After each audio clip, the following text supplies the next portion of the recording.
कांग्रेस के वरिष्ठ नेता दिग्विजय सिंह ने राज्यसभा में तीसरा टर्म न लेने का ऐलान कर दिया है। इस पर कांग्रेस नेता राकेश सिन्हा ने उनकी तारीफ की है।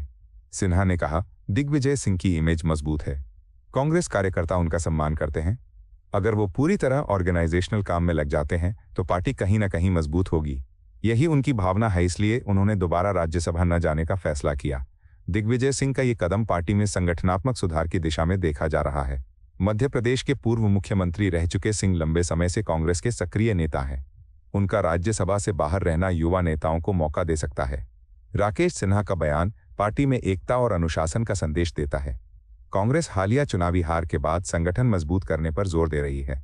दिग्विजय का फैसला इसी दिशा में मील का पत्थर साबित हो सकता है। कांग्रेस के एक स्तंभ है और स्वाभाविक तौर पे उनका जो कांग्रेस को संगठनात्मक रूप से या सदन के माध्यम से जिस प्रकार वो कांग्रेस को मजबूत करने की दिशा में लगातार प्रयासरत रहते हैं और कांग्रेस के एक एक कार्यकर्ताओं के घर तक वो पहुंचे हुए हैं। हम सिर्फ मध्य प्रदेश की बात नहीं कर रहे हैं बल्कि पूरे देश में दिग्विजय सिंह की अपनी एक छवि है और कांग्रेस के कार्यकर्ता उनको मानते भी हैं। और स्वाभाविक तौर पे अगर वो संगठन में लगेंगे तो कहीं ना कहीं संगठन और अधिक गतिशील होगा और अधिक मजबूत होगा। तो वो उनकी भावना है कि राज्यसभा हम नहीं जाएंगे, लेकिन हमें लगता है कि पार्टी स्वाभाविक तौर पे उन जैसे नेताओं को राज्यसभा सदन में देखना चाहती है। प्रधानमंत्री नरेंद्र मोदी ने पोंगल समारोह में सभा को संबोधित करते हुए तमिल युवाओं से अपील की। उन्होंने कहा, मैं खेती में शामिल युवा तमिल लोगों से सस्टेनेबल खेती की दिशा में काम करने की अपील करता हूं। पीएम ने तमिल संस्कृति की महिमा बयां की। तमिल संस्कृति युगों को जोड़ती है, इतिहास से सीखती है और वर्तमान को आगे का रास्ता दिखाती है। इससे प्रेरित होकर आज का भारत अपनी जड़ों से ताकत ले रहा है और नई संभावनाओं की ओर बढ़ रहा है। पोंगल के पवित्र अवसर पर उन्होंने कहा, हम उस विश्वास को फिर से पक्का कर रहे हैं जो भारत को आगे बढ़ा रहा है। एक ऐसा भारत जो अपनी संस्कृति से जुड़ा है, अपनी मिट्टी की परवाह करता है और अपने भविष्य को लेकर आश्वस्त है। तमिल संस्कृति सदियों को जोड़ती है। वो इतिहास से सीखकर वर्तमान को आगे का रास्ता दिखाती है। इसी प्रेरणा से आज का भारत अपनी जड़ों से शक्ति लेकर नई संभावनाओं की ओर आगे बढ़ रहा है। आज पोंगल के इस पावन अवसर पर हम उस विश्वास को महसूस कर रहे हैं जो भारत को आगे बढ़ा रहा है। एक ऐसा भारत जो अपनी संस्कृति से जुड़ा है, अपनी धरती का सम्मान करता है और भविष्य को लेकर भरोसे में भरा हुआ है। इनिय पोंगल नलवा कड़कतुक्कल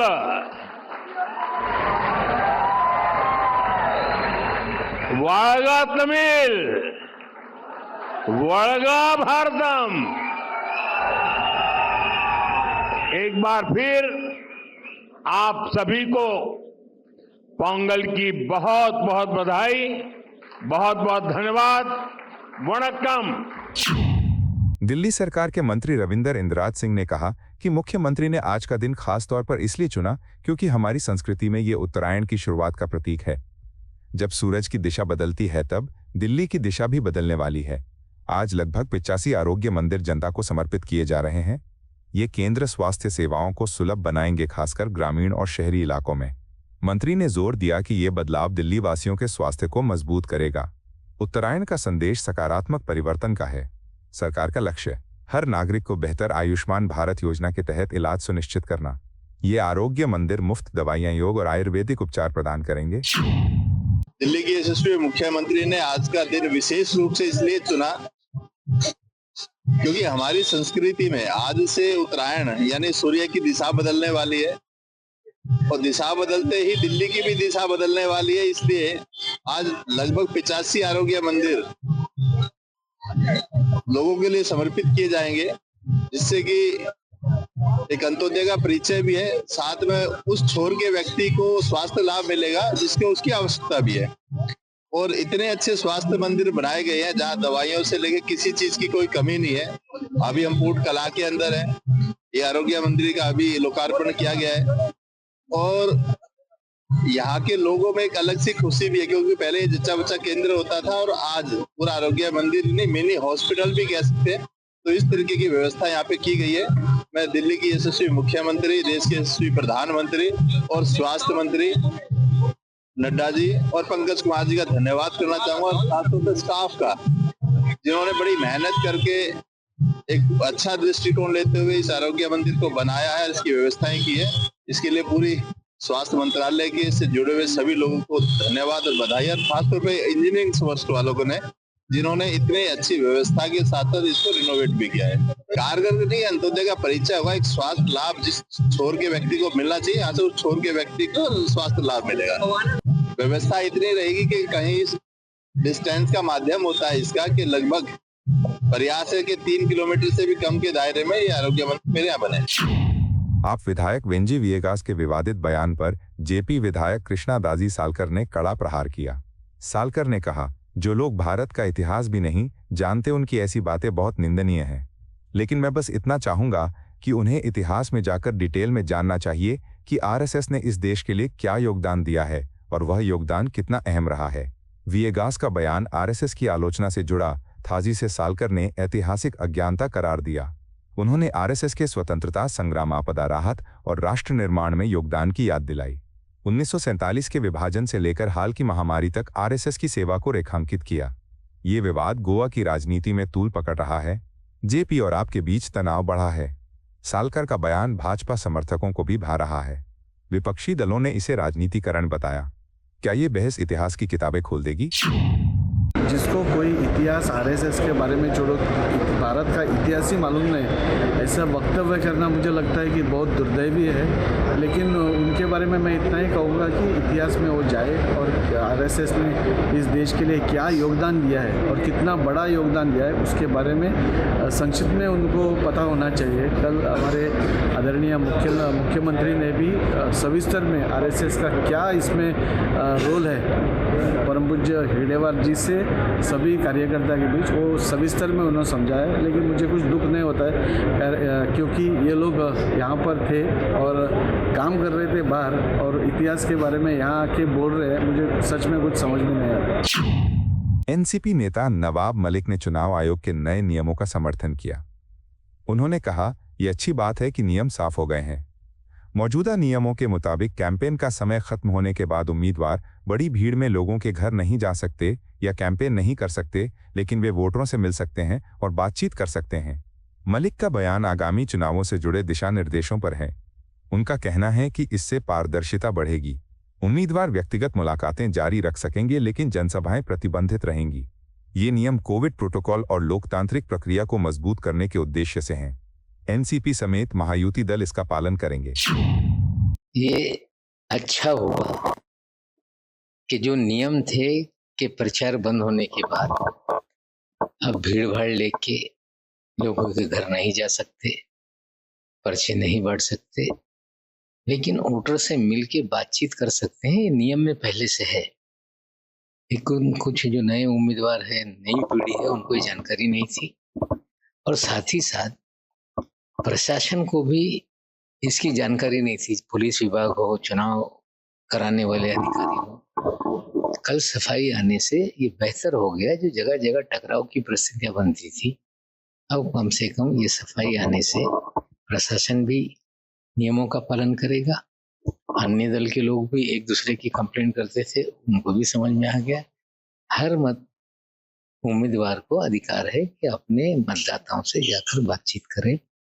ये क्लेरिफिकेशन आने से चुनाव थोड़ा सा स्मूथ रहेगा। जो एक दूसरे के खिलाफ कंप्लेंट होती थी, उससे प्रशासन भी परेशान होता था, ये नहीं होगा। मुख्यमंत्री रेखा गुप्ता ने मकर संक्रांति के पावन मौके पर दिल्ली में 81 नए आरोग्य मंदिरों का उद्घाटन किया। उन्होंने कहा, आज हम इनका उद्घाटन और जनता को समर्पित कर रहे हैं। इससे पहले दिल्ली में 238 आरोग्य मंदिर पहले ही खोले जा चुके हैं। ये केंद्र आयुष्मान भारत योजना के तहत मुफ्त स्वास्थ्य सेवाएं प्रदान करेंगे। योग, आयुर्वेद और प्राथमिक उपचार उपलब्ध होंगे। कुल अब 319 आरोग्य मंदिर दिल्ली वासियों की सेवा में हैं। मुख्यमंत्री ने कहा कि ये पहल हर घर तक स्वास्थ्य पहुंचाएगी। मकर संक्रांति का संदेश नवीन शुरुआत का है जो स्वास्थ्य क्रांति लाएगा। मकर संक्रांति के इस बड़े त्यौहार पे दिल्ली में आज हमने जनता को अगले 81 आरोग्य मंदिर समर्पित करने का आज का हमारा आयोजन चल रहा है। इससे पहले 238 आरोग्य मंदिर पहले ही दिल्ली में खोले जा चुके हैं और लगातार इन आरोग्य मंदिरों के माध्यम से प्राइमरी हेल्थ केयर में हम दिल्ली को एक बहुत ही सुविधाजनक प्लेटफॉर्म दे रहे हैं। आपने देखा कि इस पूरे के पूरे प्रेमिसेस में जितनी सुविधाएं हैं वो अपने आप में एक प्राइमरी हॉस्पिटल के जैसे काम करते हैं। इससे ना केवल बड़े अस्पतालों पे दबाव कम होगा बल्कि अपनी रोज़मर्रा की जो तकलीफ़ें हैं, बीमारी है, ज़रूरतें हैं, उनको इन आरोग्य मंदिरों के माध्यम से हम उनको टैकल कर पाएंगे और लोगों को ना दूर जाना पड़ेगा, पास में ही बेहतर हेल्थ केयर उनको मिल पाएगी। आप देख रहे हैं कि यहाँ पे 80 के करीब तो टेस्टिंग्स हैं जो कोई भी पेशेंट ले सकता है। डे केयर यहाँ पर है, जच्चा बच्चा के लिए सारी सुविधाएं हैं, वैक्सीनेशंस हैं, हर तरह की केयर यहाँ पर है। दवाइयों का एक बड़ा स्टॉक है, डॉक्टर है, नर्सिस हैं, आयाज़ हैं, हर तरह की सुविधाओं से ये हमारे एक तरीके से प्राइमरी हॉस्पिटल हैं और जनता के हित के लिए हैं। और संक्रांति के अवसर पे इस नए लॉट को हमें देना बहुत ही अच्छा लग रहा है। हमारा कुल मिला के टारगेट तो 1100 आरोग्य मंदिरों का है और लगातार उस दिशा में काम करने की हर महीने हम दिल्ली की जनता को आगे की श्रेणी में हम आरोग्य मंदिर दे पाएँ। जेडीयू प्रवक्ता नीरज कुमार ने बिहार के विकास पर कहा, डेवलपमेंट एक प्रोसेस है, जाहिर है कुछ आगे होंगे कुछ पीछे, लेकिन देश की इकोनॉमी अब नई ऊंचाइयों पर पहुंच रही है। जिन इलाकों में देश पहले पिछड़ा हुआ था, जहां लोगों को यह भी नहीं पता था कि 4 लेन या 6 लेन सड़कें क्या होती हैं, वहां अब हमारे प्रोडक्ट्स को इंटरनेशनल पहचान मिल रही है। उन्होंने एनडीए सरकार की उपलब्धियों को रेखांकित किया। बिहार जैसे पिछड़े क्षेत्रों में सड़कें, इंफ्रास्ट्रक्चर और निर्यात में उछाल आया है। कुमार ने कहा कि ये प्रगति निरंतर है। वैश्वीकरण का दौर है तो स्वाभाविक है कोई आगे होगा कोई पीछे होगा, लेकिन देश की अर्थव्यवस्था भी तो 5वें स्थान पर पहुंच रही है। यह भी गौरतलब रखना चाहिए कि विनिर्माण के क्षेत्र में जहां आपने देश को कहां पहुंचा रखा था, जहां सड़कें 4 लेन 6 लेन क्या होता है ये कोई जानता नहीं था। तो ऐसी स्थिति में हमारा अभी इंडस्ट्रियल पॉलिसी आई है और उसके आधार पर जीआई टैग बहुत सारी चीज़ों को मिला है। खासकर बिहार को ये उपलब्धि हासिल हुई है। हमारा मखाना का इंटरनेशनल ब्रांडिंग हो रहा है, हमारा मैथिली कला का इंटरनेशनल ब्रांडिंग है, हमारे चूड़ा का ब्रांडिंग हो रहा है। तो ये स्वाभाविक रूप से देश खाद्यान्न उत्पादन में जिस ढंग से आत्मनिर्भर हुआ है, तो ये देश भी ऐसा दौर भी आएगा कि हिंदुस्तानियों के द्वारा पैदा किए गए जो अनाज और सब्जी हैं वो दुनिया के हर थाली में नजर आएंगे। बिहार के डिप्टी सीएम विजय सिन्हा ने पीएम मोदी की युवा नीतियों की सराहना की। उन्होंने कहा, पीएम मोदी जी जिस तरह युवाओं को हिम्मत दे रहे हैं, उससे भारत माता का हर बेटा बेटी पॉजिटिव एनर्जी से भरा हुआ महसूस कर रहा है। हम पीएम मोदी जी, नड्डा जी और गृह मंत्री अमित शाह जी का शुक्रिया अदा करते हैं जो अपनी देखरेख में युवाओं को गाइडेंस, लीडरशिप और ट्रेनिंग देकर आगे बढ़ाने का काम कर रहे हैं। सिन्हा ने भाजपा को डेमोक्रेटिक बताया। भाजपा में हर युवा गर्व महसूस करता है। ये वंशवाद की राजनीति पर तमाचा है। भाजपा जमीनी कार्यकर्ताओं को ऊंचे पदों पर पहुंचाती है। निश्चित तौर पर भारतीय जनता पार्टी के लिए बड़ा गौरवान्वित क्षण होगा और देश के माननीय प्रधानमंत्री नरेंद्र मोदी जी जिस तरह से युवाओं को प्रोत्साहित कर रहे हैं, हर माँ भारती के संतान युवा भारत कहीं न कहीं सकारात्मक ऊर्जा से प्रफुल्लित महसूस कर रहा है और हम आभार व्यक्त करते हैं देश के प्रधानमंत्री नरेंद्र मोदी जी का, राष्ट्रीय अध्यक्ष नड्डा साहब का, गृह मंत्री अमित शाह जी का कि आज युवाओं के हाथ में आप आगे अपने देख रेख में, अपने नेतृत्व में प्रशिक्षण देकर आगे बढ़ाने का काम कर रहे हैं। हर युवा भारतीय जनता पार्टी का कहीं न कहीं अपने को गौरवान्वित महसूस करता है और ये लोकतंत्रीय पद्धति भारतीय जनता पार्टी में ही दिखाई पड़ता है। परिवारवाद, वंशवाद को एक तमाचा भी लगेगा कि आज भारतीय जनता पार्टी जमीन से जुड़े कार्यकर्ता को शिखर तक पहुंचा देता है। ये हर मां भारती के संतानों के लिए गर्व का विषय है। आपको यह वीडियो पसंद आया हो तो इसे लाइक करें, हमारे चैनल को सब्सक्राइब करें।